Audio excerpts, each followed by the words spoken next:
Good evening. You're watching PBS.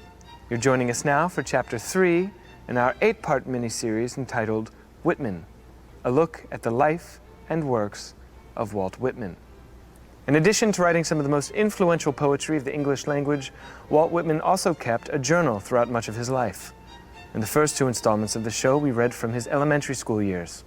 Today, we'll be reading passages he wrote in his 13th year.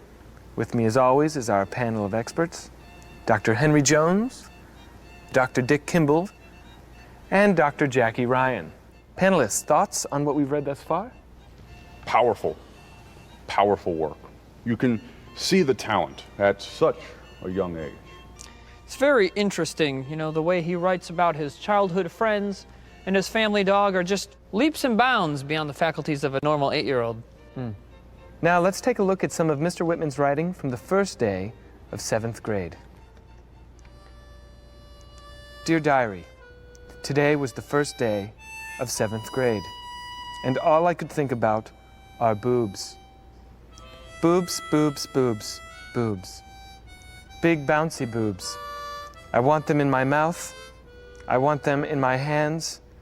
I want them all over me. Today, I thought of boobs. The mind of a master. Panelists, thoughts? I think it's important to keep in mind that in his early works, he had yet to find his literary voice. I mean, a boy his age, we can clearly see that he's struggling with new thoughts and feelings. Absolutely. I couldn't disagree more. I think, dare I say it, that this may be some of his bravest, most illuminating work. But this is not his work. This is his diary. No. Listen to his words. Boobs, boobs, boobs. Big bouncy boobs. Listen to that alliteration. I find it interesting that even at his young age, Whitman was able to pull such different reactions out of different people. Yes. Let us read from a chapter that he wrote the following month. Boobs. More boobs. I want to stick my dick in boobs. There's a girl in my class named Janice Williamson. She has the biggest boobs. In the margins of this page, I have drawn what I imagine her naked boobs to look like. And here, if we could bring camera 1 over to me, we can see. This is Janice Williamson. And she's 13 years old, right? Well, I suppose it is interesting that this is the only time I'm aware of Walt Whitman including an illustration with his writings. I think it's interesting to point out that it seems that Mr. Whitman is exaggerating a little bit. I mean, these are full womanly boobs, whereas your average 13-year-old's breasts tend to resemble more of a bloated, fleshy candy corn. Yeah, I would feel more comfortable if we could just move on to his later years. I mean, he gets really good at 17. I'd like to counter with something.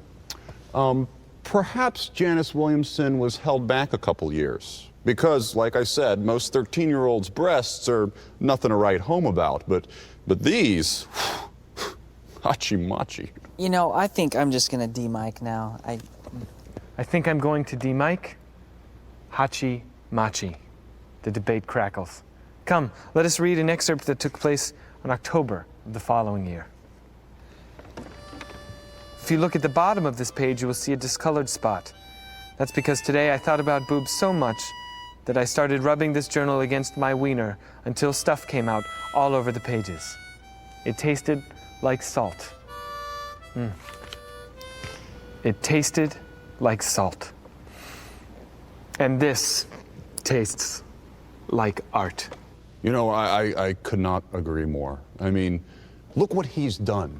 He's literally put himself on the page. I'm sure that if Walt Whitman were alive today, he would say, "Where did you get my journal? Why would you do this to me? I'll sue you.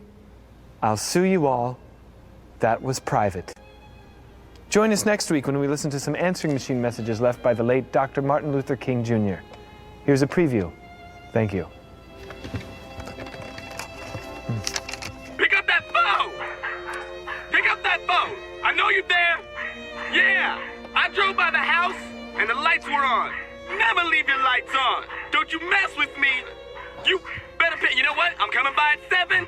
I'm coming by at 7, and you better have my money.